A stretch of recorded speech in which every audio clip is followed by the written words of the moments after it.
prazo para outro, falando, olha, eu não tô com data, não tô com tempo, eu não vou conseguir fazer esse júri no prazo aí que vocês estão querendo. Já foi para outro juiz. E ali vai começar toda uma negociação, porque envolve escolha de jurados, escolha de testemunhas, se o júri vai ficar ou não incomunicável.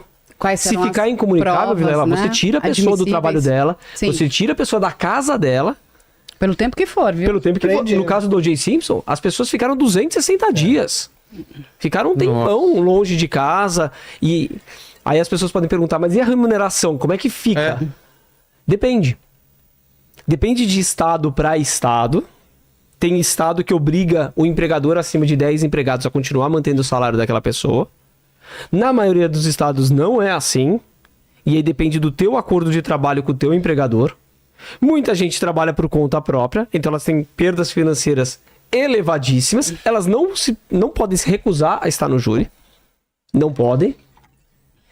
E ali você tem, em alguns estados, acho que Nova York tem, uma garantia mínima por dia para aquela pessoa. Se eu não me engano, é de 50 ou 60 dólares, depende de quanto de tempo der. Até 15 dias, acho que é 50 dólares, acima disso é 60. É um valor mais ou menos esse por dia de julgamento. Você fala, pô, mas também não é um valor muito pequeno, mas perto do trabalho que a pessoa tem, ou perto daqueles gastos que ela possa ter, há prejuízos consideráveis. Depois do caso do O.J. Simpson, muito embora muitos dos jurados, nós não saibamos os nomes até hoje, porque foi mantido em sigilo, alguns foram a público.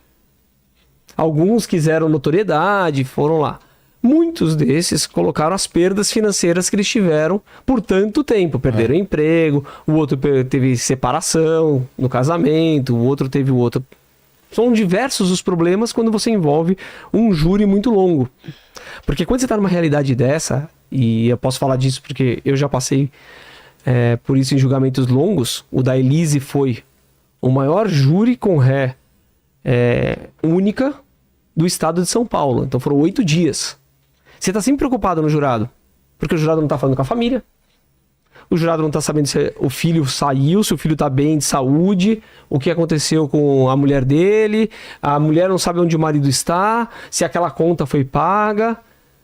Então são diversos os fatores que você vai ponderando num julgamento como esse. Era isso que eu ia perguntar, assim, o que seria vantagem mais para quem? Para defesa ou para promotoria você deixar esse júri correndo muito tempo? Para nenhum dos dois. Nenhum dos dois, é ruim. Eu acho que neste caso aqui, esse caso aqui, dependendo da quantidade de provas, e aí a defesa vai saber exatamente o que a promotoria tem, porque eles têm que exibir as provas, uns para os outros, então eles vão abrir as provas. Depende de uma escolha do que você está vendo ali daquelas provas. Se tem muito vídeo com muitas pessoas, etc., você vai correr com esse júri. Deixa as suas melhores testemunhas e você corre com o júri para você não ter tanta exibição de material. Então, essa seria uma ponderação. No caso da Elise, por exemplo, eu entendia que eu precisava afastar o jurado da matéria do Fantástico, do Domingo Espetacular, de tantos canais, das vésperas do júri.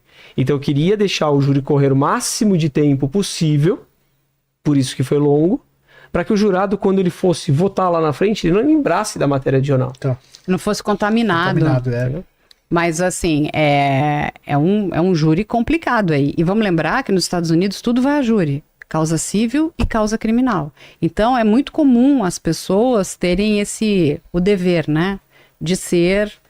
Todo mundo que mora lá já esbarrou, já foi convocado para ser jurado. Aliás, tem uma série que é muito legal. Ou numa causa criminal. Que é uma série cômica, mas ela é muito legal, chama The Jury. Ah, sim. Ela é muito bacana, porque a série, só colocando para as pessoas assistirem, porque ela é muito bacana, são todos atores, menos um. Um jurado, que você só vai descobrir no final quem é, não é ator. Ele é a pessoa ali que ele tá achando que ele tá no julgamento real. Num caso real. Então ele não entende por que acontecem umas maluquices ali no meio do julgamento, que qualquer pessoa entenderia que aquilo, entendeu? É absurdo do absurdo. Mas pro cara, ele tinha sido convocado, ele estava cumprindo um dever. E é muito legal essa série por conta disso. Peraí, São 12 jurados, certo? Todos são 11 são atores, o juiz é ator. Tem um roteiro. É tipo... É uma pegadinha. É um reality show. Tá. É reality. Deve ser demais, cara. Mas é fantástico, é engraçadíssimo. Você morre da risada. Igual o show de Truman lá. É igual o show Isso. de Truman. Só ele que não sabia que ele tava dentro de um reality. Tem uma subcelebridade que também ali é ator, que começa a achar uns paparazzi pra ver se ele é excluído do júri, sabe? É muito legal. Pô, você não gerou processo pros caras que fizeram? Não, porque foi tudo ali no final, se abriu, né? O cara tem que assinar, liberar também que isso vai Sim, pro ar, depois né? no final ali ele achou engraçado, tudo. O pessoal tá bacana. perguntando no Kevin Spacey o que deu. Parece que ele foi absolvido ou não? A história do Kevin Spacey é bem complicada também, porque a pessoa que faz as acusações contra ele depois é desmentida, né? É o mesmo caso da Amber Heard e do Johnny Depp. Do Johnny Depp. Então todo mundo massacrou o Kevin Spacey e no final a história não era bem aquela. Olha a questão de novo, a gente volta aí para as redes sociais.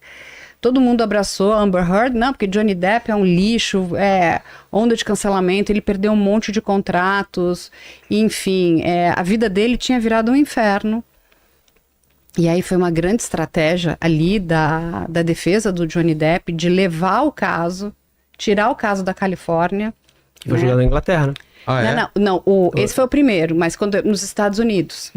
Eles tiram da Califórnia, vão para um outro estado, que era aonde ela tinha escrito aquele artigo de opinião, onde o jornal estava sediado, porque você precisa, quando você vai fazer uma causa civil, você tem que escolher em que local que isso vai acontecer. Então, no local de residência de uma parte ou de outra, ou da onde a bomba cai. Como a bomba era o artigo de opinião da Amber Heard, então eles conseguiram sair da Califórnia, que seria um estado muito mais pró-Amber Heard e pró-Me Too, e era o local de residência de ambos, da Amber e do Johnny Depp, e eles vão para outro estado. Então, eles estavam ali num lugar, vamos dizer, mais isento, neutro. A juíza, enfim, fez aquele júri de forma impecável, aquela mulher, porque ela deixou ambas as partes falarem e, infelizmente, ficou comprovado que a Amber mentia, assim, reiteradamente. Ela é destruída, né? Inclusive quando é feita, né, a análise de psicologia forense dela, que traz todos os traços dessa mulher, né? E você entende que o Johnny também é vítima daquela situação, de tudo que ele passou com relação à família dele, os abusos familiares que ele passou com a mãe dele. É muito triste assistir aquele tribunal. Eu assisti ele e era uma causa civil. Na Inglaterra ele foi absolvido, né? Então, mas aí depois... acusações também, em 2023. E aí, o que acontece? Veja só o perigo disso tudo, porque a gente já sai condenando as pessoas com base num artigo de opinião, que ela estava ali, muito mais uma questão de lacrar, porque ela queria virar a grande face, né, o grande símbolo, nome, né, do Me Too. Ela acaba destruindo também um pouco, né, esse ativismo, porque as pessoas começam a ficar, será que essas mulheres estão contando a verdade? É um desserviço, né? É um desserviço, exatamente. A mesma coisa vai acontecer ali com Kevin Spacey. Ele teve, enfim... ele teve a série que ele estava fazendo o maior sucesso, que era House of Cards. Foi retirado, né, na última temporada. Foi retirado, ele perdeu vários contratos. E hoje, se você perguntar para qualquer pessoa, vão achar que ele é o quê? Um agressor sexual. Embora ele tenha sido absolvido nos Estados Unidos, foi absolvido por fatos, por 9 fatos, num tribunal, num júri na Inglaterra, em 2023, ou seja, ele teve múltiplas acusações, foi absolvido, e ele tem uma frase, que é uma frase que me marca, assim, de ficar pensando, né, como uma declaração dele, ele fala assim: eu aprendi a nunca pedir desculpas por algo que eu não fiz. Isso é muito louco. Isso é muito forte, né? Isso... Porque ele não fez. Como é que você vai pedir desculpas por algo que você não fez? Para evitar um lixamento, para evitar alguma coisa desse tipo. Na época eu lembro que se misturou muito a figura que ele era de personagem, aquele manipulador, o cara que fazia tudo, né? Os fins justificam os meios ali na política, daquele personagem do House of Cards, com essa figura que imputaram nele de um agressor, de um abusador, de um cara que usava o poder para assediar os outros, né? E um cara que foi sumariamente, ele foi sumariamente cancelado, né? Sim. Foi cancelado por todos. Foi sumariamente excluído da série. Tiraram o rosto dele da capa da série. O Johnny Depp também teve os contratos cancelados. Sim. com a Disney. Até hoje, eu acho que não limpou a imagem dele, do Johnny Depp e do Kevin Spacey. Até agora tem gente que acha isso, que não acompanhou e tal, e, pô, é muito difícil isso. E aí é um desserviço pra causa, né? Porque as pessoas começam, já tem uma tendência a não acreditar na mulher, ou enfim, na vítima muitas vezes de abuso, de assédio e casos isolados como esse, que são isolados, são de destaque, mas são mais isolados, né? É um desserviço mesmo, realmente. Mas é por isso que eu falo, as pessoas têm que aprender a esperar. Há um momento certo para você apontar o dedo, que não é no momento em que a acusação é posta. Você tem que esperar. É no momento em que nós temos todas as provas colocadas e essa pessoa vai ser julgada com base naquelas provas. Você pode concordar ou não com a decisão de qualquer tribunal. Seja júri, seja juiz togado, seja o que for. Mas você precisa conhecer as provas dos dois lados para que você possa falar